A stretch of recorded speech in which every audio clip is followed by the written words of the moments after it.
যদি আজকে আমাদের কারো কারো ব্যক্তি বা একটি গোষ্ঠীর ইচ্ছা মতো আমরা যা খুশি তাই করি, তাহলে বিগত অগাস্টের আগে যে সরকারটি ছিল তারা কি দোষ করছে?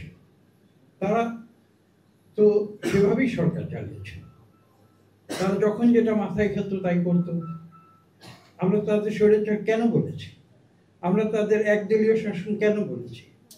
আমি আরেকটা কথা খোলাখুলি বলি, জনাব খসরু সাহেব ইতিমধ্যেই অত্যন্ত চমৎকারভাবে বলেছেন, আমি তার সঙ্গে একটু যোগ করছি।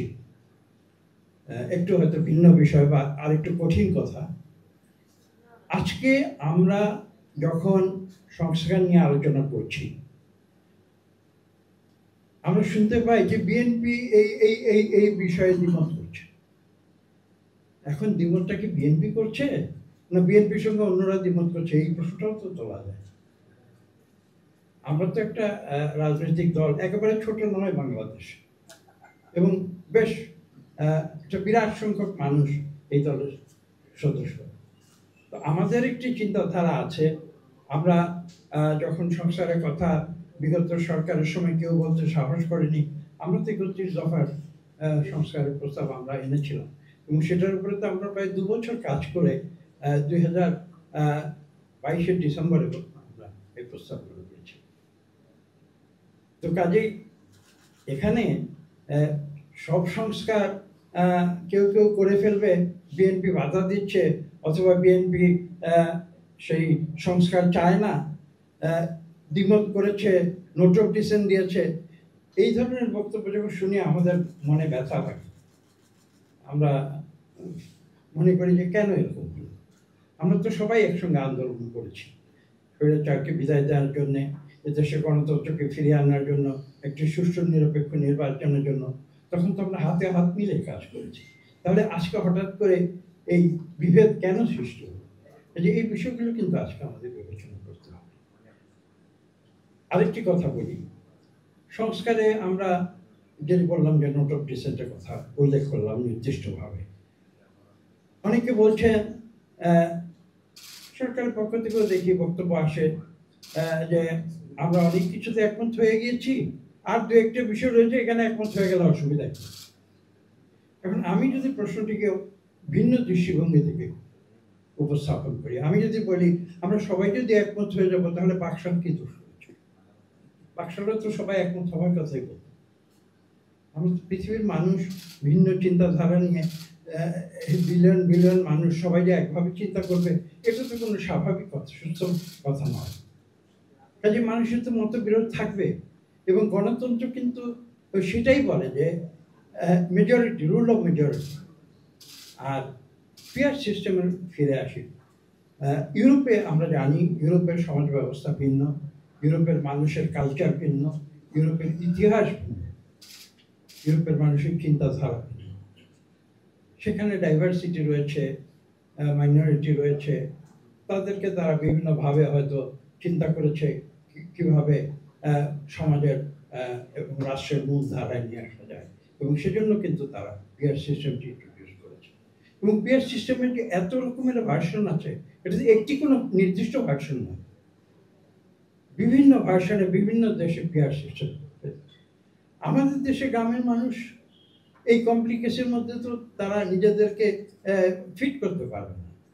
তারা জানতে চায় যে আমার প্রতিনিধিকে। আমাদের দেশের সমস্যাটি কি জানেন? এদেশে আমি খোলাখুলি বলছি, এদেশে একটা নর্মাল যেটা আইনসঙ্গত কাজ, সেই কাজটিও কিন্তু তদবির ছাড়া হয়। তো তখন কি হয়? গ্রামের মানুষটি কিন্তু ঘুরে ফিরে কোথায় যাবে? সচিবের কাছে তো যেতে পারবে না, ডিসি রুমে তো ঢুকতে পারবে না, টিএনওর কাছে যাওয়া কঠিন। তখন আমাদের কাছে আসে, যেহেতু আমরা জনগণের সঙ্গে চলাফেরা করি প্রতিনিয়ত, ভাবে যে আমরা আমাদের কাছে আসলে আমরা সম্ভবত তার ন্যায়সঙ্গত সমস্যাটি আমরা সমাধান করে দিতে পারি। আমি অন্যায় আবদারের কথা বলছি না, ন্যায়সঙ্গত সমস্যার সমাধানের জন্য কিন্তু বাংলাদেশ কোনো কাজ হয় না এখানে। কারণ এখানে ব্যুরোক্রেসি এত শক্তিশালী। আমি মাঝে মাঝে বলি যে জেলা প্রশাসক এই নাম কোথা থেকে আসে? জেলা প্রশাসনকে যদি প্রশাসন করবে, ব্রিটিশ আমলের যে আমাদের যে সেই যুগ ছিল, আমরা তখন বিশেষ প্রশাসন করতো, আমরা প্রশাসিত হতাম, তারা শাসক ছিল, আমরা শোষিত ছিলাম। তো সেই হিসাবে হয়তো জেলা প্রশাসক হতো। আজকে কেন জেলা প্রশাসক হবে? আমি যদি সংবিধানের যে টার্মটা আছে সেটা যদি আমি এখানে উল্লেখ করি, সেখানে বলা শব্দটি ব্যবহৃত হয়েছে পাবলিক সার্ভেন্ট। জেলা ডিসি সাহেব জেলা প্রশাসক কেন হবে? তিনি তো জেলা সেবক হওয়ার কথা, সেই নামটি তো আমরা ব্যবহার করি না। কিন্তু এখন জেলা প্রশাসক তো, আপনারা রাজধানীতে থাকেন, জেলা প্রশাসকের যে দুর্দান্ত প্রতাপ সেটা হয়তো আপনারা উপলব্ধি করতে পারেন না সবসময়।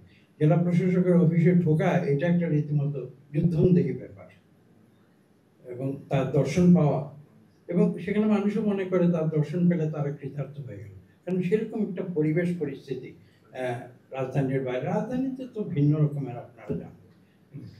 তো কাজে ওই যে আমি যেটা বলছিলাম যে PR, তো PR করতে গেলে তো মানুষ জানবে না যে তার প্রতিনিধি, এবং কাকে ভোট দিচ্ছে, কে MP হচ্ছে, কিছু বুঝতে পারবে না। এইসব বাংলাদেশের মানুষ এটা গ্রহণ করেনি, করবে না। কাজে এখানে আর দীর্ঘ আমার মনে হয় খুব আলোচনা, আর যেটা বলা যায় ইটস এ কমপ্লিকেটেড প্রসেস। আমার মনে হয় না যে আমাদের দেশের মানুষ সেই কমপ্লিকেটেড প্রসেসের জন্য এখনো মানসিকভাবে বা তাদের যে কি বলবো, তাদের ইন্টেলেকচুয়াল দিক থেকে তারা যে প্রস্তুত হয়ে গিয়েছে সেটা হয়তো নাও হতে পারে।